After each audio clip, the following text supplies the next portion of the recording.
नमस्कार जय जगन्नाथ आम चैनल को आपण मानकु बहुत बहुत स्वागत। सांग माने 14 जुलाई मंगलवार दिन पड़ुअछि पवित्र आषाढ़ अमावास्या। एही दिन करिनियंतु तीनोटी लवंगर एही प्राचीन कालर महा उपाय जीवनर समस्त दुख कष्टरू तुरंत मुक्ति मिलिजिब। आपणकु माँ लक्ष्मी एवं भगवान विष्णुंकर आशीर्वादरू ना केवल आपणक घरे हेब धनर वर्षा वरन आपण बनिजिबे कोटिपति खुशी रे भरीजिब आपणक घर परिवार। सांग माने वर्षर सबुठारु खास अमावास्या बा दुर्लभ अमावास्या 14 जुलाई मंगलवार दिन पड़ुअछि। ଏହା ଏକ ଏମିତି ଅମାବାସ୍ୟା ତିଥି ପଡୁଅଛି ଯେଉଁଥିରେ ପୁରା 62 ପ୍ରକାରର ଶୁଭ ଯୋଗ ବନୁଅଛି, ଯାହାଦ୍ୱାରା ଏହି ଦିନ କରାଯାଇଥିବା ପୂଜା ସାଧନା ଏବଂ ଉପାୟ ଦ୍ୱାରା ଆପଣଙ୍କୁ ତୁରନ୍ତ ଲାଭ ପ୍ରାପ୍ତି ହେବ। ପ୍ରତ୍ୟେକ ବର୍ଷ ଏହି ଆଷାଢ଼ ଅମାବାସ୍ୟାକୁ ବହୁତ ଦୁର୍ଲଭ ବୋଲି ମାନାଯାଇଥାଏ। ହିନ୍ଦୁ ଧର୍ମରେ ଏହି ଆଷାଢ଼ ଅମାବାସ୍ୟାକୁ ବହୁତ ଶୁଭକାରୀ ଏବଂ ଲାଭକାରୀ ମାନାଯାଇଥାଏ। ଏହି ଦିନ ବ୍ରତ କିମ୍ବା ଉପବାସ ରଖିବା ଦ୍ୱାରା ଏବଂ ପୂଜାର୍ଚ୍ଚନା କରିବା ଦ୍ୱାରା କେତେ ଗୁଣା ଅଧିକ ଫଳର ପ୍ରାପ୍ତି ହୋଇଥାଏ। ଅମାବାସ୍ୟା ଦିନ ଗରିବ ଲୋକମାନଙ୍କୁ ଦାନ ଦକ୍ଷିଣା ଦେଲେ ଅନେକ ପୁଣ୍ୟ ଫଳ ପ୍ରାପ୍ତି ହୋଇଥାଏ, ପାପରୁ ମୁକ୍ତି ମିଳିଥାଏ। ଏହି ଦିନ ସ୍ନାନ ଦାନ କରିବା ଦ୍ୱାରା ପିତୃଦୋଷ ଦୂର ହୋଇଥାଏ ଏବଂ ପିତୃପୁରୁଷଙ୍କୁ ମୋକ୍ଷର ପ୍ରାପ୍ତ ହୋଇଥାଏ। ଏବଂ ଯଦି ଆପଣ ଏହି ଦିନ ବ୍ରତ ରଖିପାରିବେ ନାହିଁ କିମ୍ବା କୌଣସି ପବିତ୍ର ନଦୀରେ ସ୍ନାନ କରିପାରିବେ ନାହିଁ, ଆପଣ ଦାନ କରିପାରିବେ ନାହିଁ, ତେବେ ଆପଣ ଏହି ଦିନ କେବଳ ଏହି ଲବଙ୍ଗର ଏହି ଛୋଟିଆ ଉପାୟ କରିଦେବେ ତ ଆପଣଙ୍କୁ ସାକ୍ଷାତ ମା ଲକ୍ଷ୍ମୀ ଏବଂ ଭଗବାନ ବିଷ୍ଣୁଙ୍କର ଆଶୀର୍ବାଦ ପ୍ରାପ୍ତି ହେବ। ଆପଣଙ୍କୁ ଜୀବନରେ କେବେ ବି ଧନର କମି ହେବ ନାହିଁ। ଆପଣଙ୍କର ଜୀବନରେ ଧନ ଆସିବାର ସମସ୍ତ ମାର୍ଗ ଖୋଲିଯିବ। ମା ଲକ୍ଷ୍ମୀ ଏବଂ ଭଗବାନ ବିଷ୍ଣୁଙ୍କ ଆଶୀର୍ବାଦରୁ ଆପଣଙ୍କର ଘରର ଉନ୍ନତି ହେବ ଏବଂ ଆପଣଙ୍କର ଭାଗ୍ୟ ଚମକି ଉଠିବ। ଆପଣ ଯେଉଁ ବି କାର୍ଯ୍ୟକୁ ଆରମ୍ଭ କରିବେ ସେଥିରେ ଆପଣଙ୍କୁ ସଫଳତା ପ୍ରାପ୍ତି ହେବ। ଏବେ ଆପଣ ଭାବୁଥିବେ କି ଲବଙ୍ଗର ଉପାୟ କରିକି ଆପଣଙ୍କୁ ଭଗବାନ ବିଷ୍ଣୁ ଏବଂ ମାତା ଲକ୍ଷ୍ମୀଙ୍କର ଆଶୀର୍ବାଦ କିପରି ମିଳିପାରିବ? ଲବଙ୍ଗର ଉପାୟ କରିକି ଆପଣଙ୍କର ଭାଗ୍ୟ କିପରି ଚମକି ଉଠିବ? ଦେଖନ୍ତୁ, ଯେଉଁ ଲବଙ୍ଗ ହୋଇଥାଏ ସେଥିରେ ମା ଲକ୍ଷ୍ମୀଙ୍କର ଦିବ୍ୟ ଶକ୍ତି ମାନଙ୍କର ବାସ ହୋଇଥାଏ ଏବଂ ଯଦି ଭଗବାନ ବିଷ୍ଣୁଙ୍କର ପୂଜାରେ ଲବଙ୍ଗର ବ୍ୟବହାର କରାଯାଏ ତ ସେହି ପୂଜା ତୁରନ୍ତ ସିଦ୍ଧ ହୋଇଯାଇଥାଏ। ଏବଂ ଯଦି ଆପଣ ଏହି ଆଷାଢ଼ ଅମାବାସ୍ୟା ଦିନ ତିନୋଟି ଲବଙ୍ଗର ପ୍ରାଚୀନ କାଳର ଏହି ମହା ଉପାୟକୁ କରିନେଉଛନ୍ତି, ତେବେ ଗୋଟିଏ ଦିନର ଏହି ଉପାୟରେ ଆପଣଙ୍କୁ ଆପଣଙ୍କ ଜୀବନରେ ଥିବା ସମସ୍ତ ଅସୁବିଧାରୁ ମୁକ୍ତି ମିଳିଯିବ ଏବଂ ଆପଣଙ୍କର ସମସ୍ତ ମନସ୍କାମନା ତୁରନ୍ତ ପୂର୍ଣ୍ଣ ହେବ। ସବୁ କିଛି ସଠିକ ଭାବରେ ଜାଣିବା ପାଇଁ ଭିଡ଼ିଓଟିକୁ ସ୍କିପ୍ ନ କରି ଶେଷ ପର୍ଯ୍ୟନ୍ତ ନିହାତି ଦେଖନ୍ତୁ ଏବଂ ଚ୍ୟାନେଲଟିକୁ ସବସ୍କ୍ରାଇବ୍ କରି କମେଣ୍ଟ ବକ୍ସରେ ଶ୍ରଦ୍ଧା ଓ ଭକ୍ତିର ସହ ଜୟ ମା ଲକ୍ଷ୍ମୀ ଜୟ ଶ୍ରୀ ବିଷ୍ଣୁ ନିଶ୍ଚୟ ଲେଖନ୍ତୁ। ସାଙ୍ଗମାନେ, ପ୍ରଥମ ଉପାୟଟି ହେଉଛି ଧନ ପ୍ରାପ୍ତିର ମହା ଉପାୟ। ସାଙ୍ଗମାନେ, ଯଦି ଆପଣ ଚାହୁଁଛନ୍ତି ଆପଣଙ୍କ ଘରେ କେବେ ଧନର ଅଭାବ ନ ହେଉ, ଆପଣଙ୍କ ଉପରେ ସର୍ବଦା ମାତା ଲକ୍ଷ୍ମୀଙ୍କର ଆଶୀର୍ବାଦ ରହୁ ବୋଲି, ତେବେ ଏହି ଅମାବାସ୍ୟା ଦିନ ରାତି 10ଟା ପରେ ଆପଣ କ'ଣ କରିବେ ନା ନିଜ ରୁମରେ ଗୋଟେ ଘିଅର ଦୀପ ଜଳାଇବେ ଏବଂ ସେ ଦୀପ ପାଖରେ ଏକ ଲାଲ ରଙ୍ଗର କପଡ଼ା ବିଛାଇ ତା ଉପରେ 4ଟି ଲବଙ୍ଗ, 3ଟି କର୍ପୂର ଏବଂ ଗୋଟେ ମୁଠା ଧନିଆ ରଖି ସେ କପଡ଼ାର ଏକ ପୁଟୁଳି ବନାଇ ନେବେ।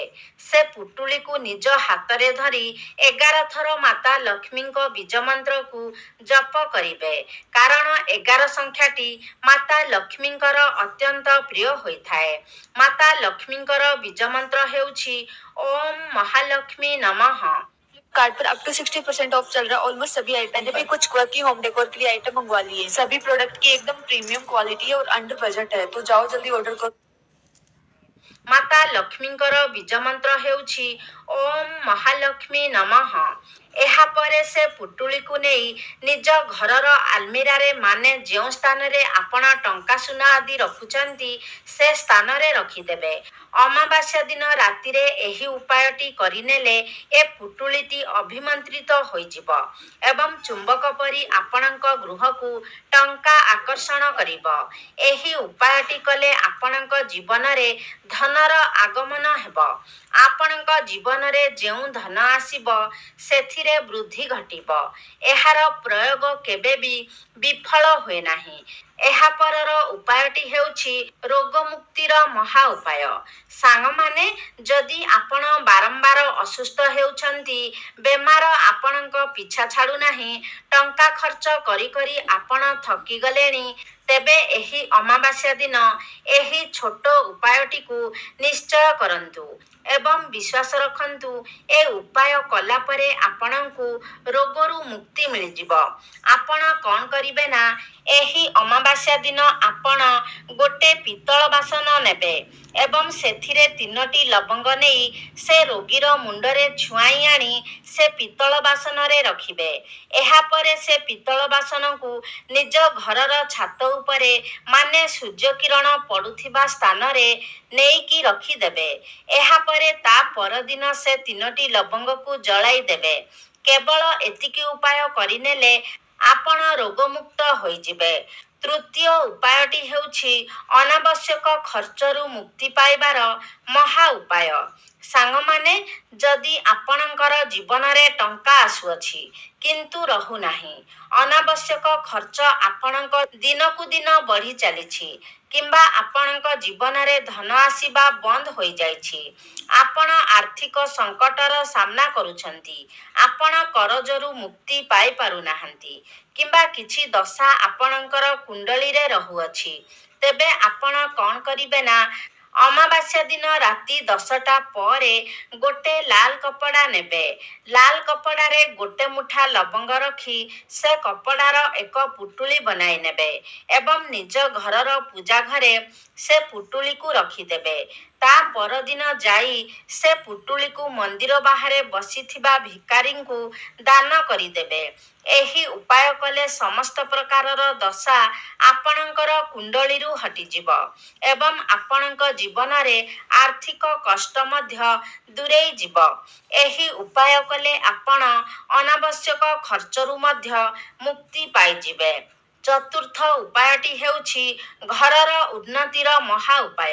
ସାଙ୍ଗମାନେ, ଯଦି ଆପଣ ନିଜ ଘର ପରିବାରର ଉନ୍ନତି ଚାହୁଁଛନ୍ତି, ଦେବାଦେବୀଙ୍କ ଆଶୀର୍ବାଦ ସର୍ବଦା ଆପଣଙ୍କ ଘର ଉପରେ ରହୁ ବୋଲି ଚାହୁଁଛନ୍ତି, ତେବେ ଆପଣ କ'ଣ କରିବେ ନା, ଅମାବାସ୍ୟା ଦିନ ସନ୍ଧ୍ୟା 6ଟା ପରେ ଏବଂ 9ଟା ପୂର୍ବରୁ ଘରର ମୁଖ୍ୟ ଦ୍ୱାରର ଦୁଇ ପାର୍ଶ୍ୱରେ ଗୋଟେ ଗୋଟେ ରାଶି ତେଲର ଦୀପ ଜଳାଇବେ ଏବଂ ସେ ଦୀପରେ ଗୋଟେ ଗୋଟେ ଲବଙ୍ଗ ପକାଇଦେବେ। କେବଳ ଏତିକି ଉପାୟ ଅମାବାସ୍ୟା ଦିନ କରିନେଲେ ଆପଣଙ୍କ ଘରେ ଥିବା ସମସ୍ତ ନକାରାତ୍ମକ ଶକ୍ତିର ନାଶ ହେବ ଏବଂ ଘରେ ସକାରାତ୍ମକ ଶକ୍ତିର ସଞ୍ଚାର ହେବ। ଯେଉଁ ଘରେ ସକାରାତ୍ମକ ଶକ୍ତିର ବାସ ହୁଏ, ସେ ଘର ଉପରେ ସର୍ବଦା ଦେବୀ ଦେବତା ମାନଙ୍କର ଆଶୀର୍ବାଦ ରହେ ଏବଂ ସେ ଘରକୁ ଉନ୍ନତି କରିବାରୁ କେହି ବି ଅଟକାଇ ପାରନ୍ତି ନାହିଁ। ତେବେ ସାଙ୍ଗମାନେ, ଆଶା କରୁଛି ଆଜିର ଭିଡ଼ିଓଟି ଆପଣମାନଙ୍କୁ ନିଶ୍ଚିତ ଭାବରେ ଭଲ ଲାଗିଥିବ। ଯଦି ଭଲ ଲାଗିଛି ତାହେଲେ ଲାଇକ୍ କରନ୍ତୁ, ସେୟାର କରନ୍ତୁ। ଆମ ଚ୍ୟାନେଲକୁ ଯଦି ସବସ୍କ୍ରାଇବ୍ କରିନାହାନ୍ତି ତାହେଲେ ସବସ୍କ୍ରାଇବ୍ କରିଦିଅନ୍ତୁ ଏବଂ କମେଣ୍ଟ ବକ୍ସରେ ଭକ୍ତି ଓ ଶ୍ରଦ୍ଧାର ସହିତ ଜୟ ମା ଲକ୍ଷ୍ମୀ, ଜୟ ଶ୍ରୀ ବିଷ୍ଣୁ ନିଶ୍ଚୟ ଲେଖନ୍ତୁ।